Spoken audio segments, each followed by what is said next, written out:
আকাশের দিকে তাকিয়ে নিজেকে প্রশ্ন করেছেন, আমি কেন পৃথিবীতে আসলাম?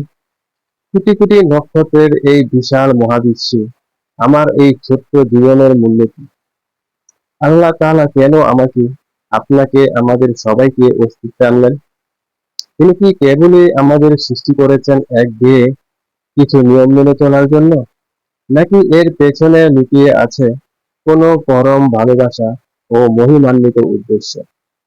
আজ পবিত্র কোরআনে সৃষ্টির সেই নিখুঁত ও হৃদয়স্পর্শী রহস্য বিশ্লেষণ করব। সূরা জারিয়াত আয়াত 56। ও আমা খালাকতুল জিন্না ওয়াল ইনসা ইল্লা লিয়াবুদুন।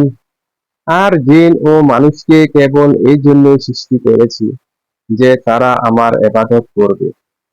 প্রিয় দর্শক, আমরা যখন ইবাদত শব্দটি শুনি, আমাদের মাথায় কেবল নামাজ, রোজা বা তাসবিহ পাঠ করা ছবি ভেসে ওঠে। কিন্তু এখানে ইবাদত শব্দের গভীরতা আরো অনেক বেশি।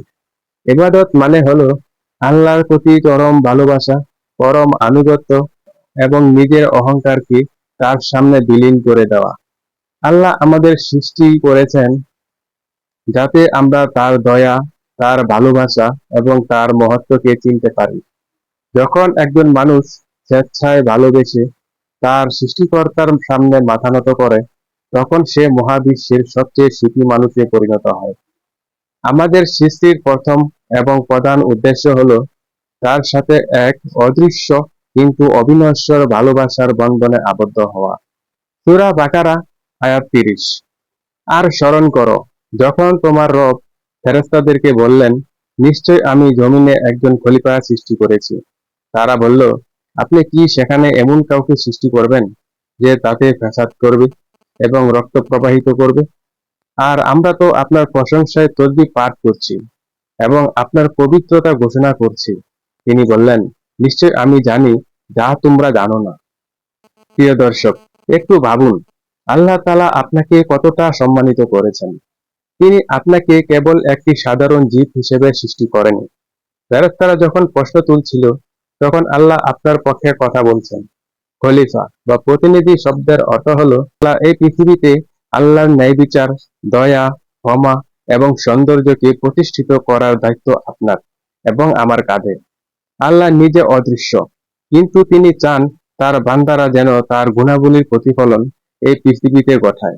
আপনি যখন ক্ষুধার্তকে খাওয়ান, আপনি আল্লাহর আর রাজ্জাক অর্থাৎ রিজিকদাতার গুণের প্রতিনিধি করছেন। আপনি যখন কাউকে ক্ষমা করেন, আপনি আল্লাহর আল গফুর ক্ষমাশীল গুণের আলো ছড়াচ্ছেন। আমাদের সৃষ্টির উদ্দেশ্য হলো পৃথিবীকে আরো সুন্দর, আরো মানবিক করে গড়ে তোলা। সূরা মুল্ক আয়াত ২। আল্লাযিনা খালাকাল মাওয়াতা ওয়াল হায়াতা লিয়াবলুয়াকুম আইয়ুকুম আহসানু আমালা ওয়া হুয়াল আজিজুল গফুর। তিনি মৃত্যু ও জীবন সৃষ্টি করেছেন যাতে তিনি তোমাদেরকে পরীক্ষা করতে পারেন যে কে আমলের দিক থেকে উত্তম। আর তিনি মহাপরাক্রমশালী, অতিশয় ক্ষমাশীল। প্রিয় দর্শক, এই পৃথিবী কোনো চিরস্থায়ী আরামের জায়গা নয়, আবার এটি কোনো অর্থহীন কারাগারও নয়। এটি একটি পরীক্ষার হল। আল্লাহ আমাদের এই জীবন ও মৃত্যুর চক্রে ফেলেছেন আমাদের ভিতরের আসল হীরকখণ্ডটিকে বের করে আনার জন্য। দুঃখ, কষ্ট, আনন্দ, বেদনা, অভাব কিংবা প্রাচুর্য সবকিছুই একটি প্রশ্নপত্র। পরীক্ষা কিন্তু এটা দেখার জন্য নয় যে কে কত বেশি ধনী বা কে কত বড় ক্ষমতার অধিকারী হলো। পরীক্ষা হলো কে সর্বোত্তম আমল বা আহসানু আমালা করতে পারলো।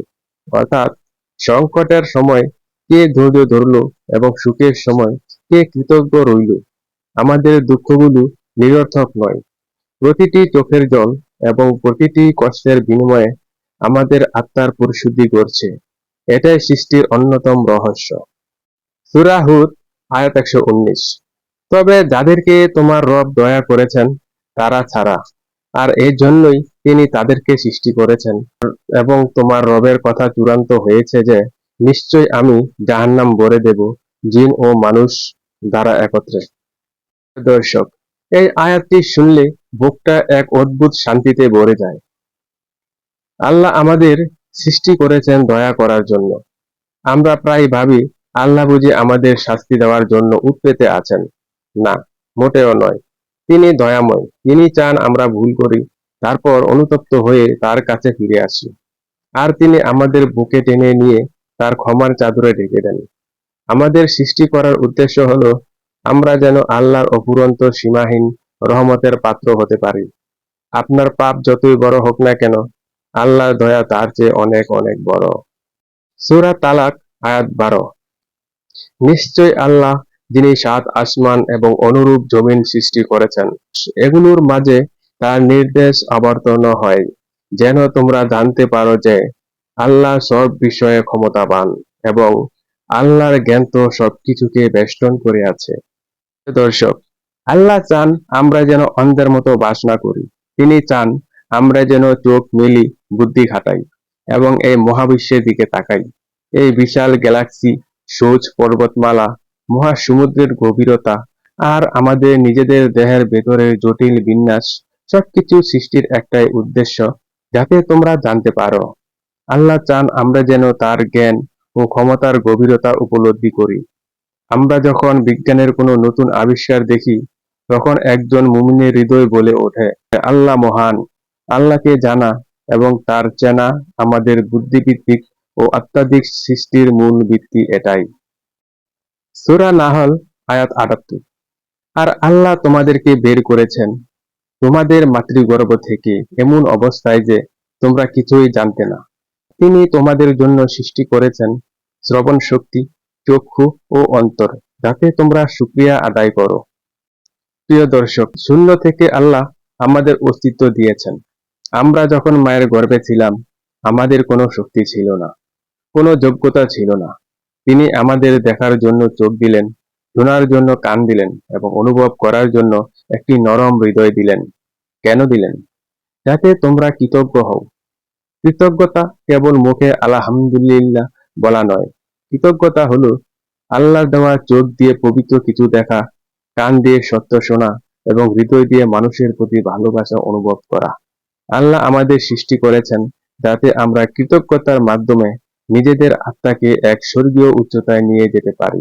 কারণ কৃতজ্ঞ হৃদয় কখনো ডিপ্রেশন বা হতাশায় ভোগে না। সূরা হুজরাত আয়াত 13।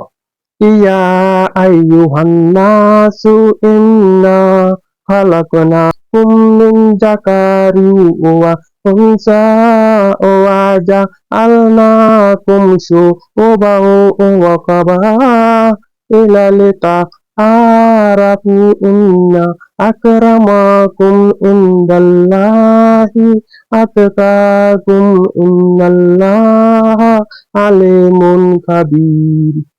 হে মানুষ, আমি তোমাদেরকে এক নারী ও এক পুরুষ থেকে সৃষ্টি করেছি আর তোমাদেরকে বিভিন্ন জাতি ও গোত্রে বিভক্ত করেছি, যাতে তোমরা পরস্পর পরিচিত হতে পারো। তোমাদের মধ্যে আল্লাহর কাছে সেই অধিক মর্যাদা সম্পূর্ণ যে তোমাদের মধ্যে অধিক তাকওয়া সম্পন্ন। নিশ্চয় আল্লাহ তো সর্বজ্ঞ, সম্যক অবহিত। প্রিয় দর্শক, আল্লাহ চাইলে আমাদের সবাইকে হুবহু এক রকম করে সৃষ্টি করতে পারতেন। সবার ভাষা, গায়ের রং, সংস্কৃতি এক হতে পারত। কিন্তু তিনি তা করেননি। তিনি বৈচিত্র্য পছন্দ করেন। আমাদের বিভিন্ন জাতি ও বর্ণে বিভক্ত করার উদ্দেশ্য হলো আমরা যেন একে অপরের পরিপূরক হতে পারি, একে অপরকে জানতে পারি। এখানে অহংকারের কোনো জায়গা নেই। কৃষ্ণাঙ্গ, শ্বেতাঙ্গ, ধনী, দরিদ্র, আরব, অনারব সব ভেদাভেদ পূর্ণ করে আল্লাহ সৃষ্টির একটি নতুন উদ্দেশ্য বাতলে দিলেন, পারস্পরিক সম্প্রতি এবং তাকওয়া। আমরা একে অপরের শত্রু নই, বরং আমরা সবাই একই আদম ও তার স্ত্রীর সন্তান। এই ভ্রাতৃত্ববোধ বজায় রাখাই আমাদের সামাজিক সৃষ্টির উদ্দেশ্য। সূরা দাহর আয়াত ৩। ইন্না হাদাইনাহু সাবিলা ইম্মা শাকিরাও ওয়া ইম্মা কাফুরা। অবশ্যই আমি তাকে পথ প্রদর্শন করেছি, হয় সে শুকরকারী অথবা অকৃতজ্ঞ। প্রিয় দর্শক, একটু গভীরভাবে চিন্তা করুন। আল্লাহ তাআলা আমাদের রোবট বানিয়ে সৃষ্টি করতে পারতেন। তিনি এমন করতে পারতেন যেন আমরা বাধ্য হয়ে শুধু তার প্রশংসা করি, যেমনটা ফেরেশতারা করেন। কিন্তু আল্লাহ তা চাননি। তিনি আমাদের ইখতিয়ার বা বেছে নেওয়ার সিদ্ধান্ত দিয়েছেন। তিনি সত্য ও মিথ্যার পথ দুটোই আমাদের সামনে পরিষ্কার করে দিয়েছেন। এখন সিদ্ধান্ত আমাদের। আল্লাহ দেখতে চান এত নেয়ামত ভোগ করার পর, এই সুন্দর পৃথিবীতে বেঁচে থাকার পর আমাদের বিবেক আমাদের কি বলে? আমরা কি আল্লাহর প্রতি বিনয়ী ও কৃতজ্ঞ হব, নাকি অহংকারী ও অকৃতজ্ঞ হব?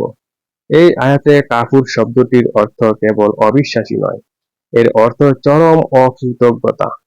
অর্থাৎ সৃষ্টির অন্যতম রহস্য হল মানুষকে স্বাধীনতা দিয়ে তার ভেতরের কৃতজ্ঞতা বা অকৃতজ্ঞতা রূপটিকে প্রকাশ করা। স্বেচ্ছায় কৃতজ্ঞ হওয়ার মাঝেই মানুষের আসল সার্থকতা। সূরা আম্বিয়া আয়াত ১৬। وَمَا خَلَقْنَا السَّمَاءَ وَالْأَرْضَ وَمَا بَيْنَهُمَا لَاعِبِينَ। দর্শক, এই মহাবিশ্ব কোনো কৌতুক বা কৌতূহল নয়। এটি কোনো তামাশা বা বিনোদনের মঞ্চ নয় যে এলাম, খেলাম, ঘুমালাম আর মরে গেলাম। আল্লাহ বলেছেন এর পিছনে গভীর গুরুত্ব ও সত্য লুকিয়ে আছে। এই সৃষ্টির উদ্দেশ্য হল সত্য ও মিথ্যার চিরন্তন লড়াইয়ে সত্যকে বিজয়ী করা। আপনার প্রতিটি ভালো কাজ, প্রতিটি সত্য কথা, ন্যায়ের পক্ষে আপনার প্রতিটি অবস্থান এই মহাবিশ্বের মূল উদ্দেশ্যের সাথে মিলে যায়। আপনি যখন মিথ্যার বিরুদ্ধে দাঁড়ান, তখন আপনি আল্লাহর এই মহৎ পরিকল্পনার অংশ হয়ে ওঠেন। আমাদের জীবন অত্যন্ত অর্থপূর্ণ। কোনো কিছুই এখানে ফালতু বা অনর্থক নয়। সূরা ইব্রাহিম আয়াত ৭। আর যখন তোমাদের রব ঘোষণা দিলেন, যদি তোমরা শুকরিয়া আদায় করো, তবে আমি অবশ্যই তোমাদের বাড়িয়ে দেব। আর যদি তোমরা অকৃতজ্ঞ হও, নিশ্চয় আমার আযাব বড় কঠিন। প্রিয় দর্শক, এই আয়াতটি আমাদের মানব মনস্তত্ত্বের এক চিরন্তন সূত্র শিখিয়ে দেয়। আল্লাহ আমাদের সৃষ্টি করে এই পৃথিবীতে ছেড়ে দিয়ে বলেননি যে তোমরা শুধুই কষ্টে পেয়ে যাবে। তিনি আমাদের জীবনের সুখ ও সমৃদ্ধির চাবিকাঠি আমাদের হাতেই দিয়েছেন। সেটি হলো কৃতজ্ঞতা। আমরা যখন আমাদের জীবনের ছোট ছোট প্রাপ্তিগুলোর দিকে তাকিয়ে মন থেকে আলহামদুলিল্লাহ বলি, তখন মহাবিশ্বের সৃষ্টিকর্তা আমাদের নিয়ামত আরো বাড়িয়ে দেন। কিন্তু আফসোস, মানুষের অভাব হলো যা নেই তা নিয়ে সে হাহাকার করে, আর যা আছে তার কদর করে না। এটাই অকৃতজ্ঞতা। আল্লাহ আমাদের সৃষ্টি করেছেন যাতে আমরা কৃতজ্ঞতার মাধ্যমে আমাদের জীবনকে আরো সমৃদ্ধ, আরো সুন্দর করতে পারি। আর অকৃতজ্ঞতার অন্ধকার পথ বেছে নিলে মানুষের নিজের জীবনটাই নিজের জন্য এক কঠিন আযাব বা জাহান্নাম হয়ে ওঠে। সূরা বাকারা আয়াত ৮২। والذين آمنوا وعملوا الصالحات أولئك أصحاب الجنة هم فيها خالدين। আর যারা ঈমান এনেছে এবং নেক আমল করেছে তারা জান্নাতের অধিবাসী। তারা সেখানে হবে স্থায়ী। প্রিয় দর্শক, আমাদের সৃষ্টির চূড়ান্ত মহাকাব্যিক উদ্দেশ্য এটাই, জান্নাত। এই পৃথিবী আমাদের আসল বাড়ি নয়। আমরা তো জান্নাতেরই অধিবাসী ছিলাম। আমাদের আদি পিতা আদম আলাইহিসসালাম জান্নাতেই ছিলেন। এক সাময়িক পরীক্ষার জন্য আমাদের এই পৃথিবীতে পাঠানো হয়েছে। আল্লাহ আমাদের সৃষ্টি করেছেন যাতে আমরা এই সংক্ষিপ্ত জীবনের পরীক্ষায় উত্তীর্ণ হয়ে আবার আমাদের আসল বাড়িতে অর্থাৎ চিরস্থায়ী জান্নাতে ফিরে যেতে পারি, যেখানে কোনো দুঃখ থাকবে না, কোনো ক্লান্তি থাকবে না, কোনো প্রিয়জন হারানোর বেদনা থাকবে না। আল্লাহ মূলত আমাদের সৃষ্টি করেছেন এক অনন্তকালের সুখের অংশীদার করার জন্য। তাহলে ভেবে দেখুন, আপনি কোনো কাকতালীয় ঘটনার ফসল নন, আপনি কোনো অর্থহীন সত্তা নন। আল্লাহ তাআলা আপনাকে ভালোবেসে সৃষ্টি করেছেন, আপনাকে তার প্রতিনিধি বানিয়েছেন, আপনাকে দয়া করার জন্য সুযোগ দিয়েছেন এবং আপনার জন্য অপেক্ষা করছে এক চিরন্তন জান্নাত। যখনই নিজেকে একা বা ব্যর্থ মনে হবে, কোরআনের এই আয়াতগুলোর দিকে তাকাবেন। আপনার সৃষ্টির উদ্দেশ্যকে সফল করুন। আল্লাহর দিকে ফিরে আসুন। কারণ দিন শেষে তার দিকেই সবাইকে ফিরে যেতে হবে। আসসালামু আলাইকুম।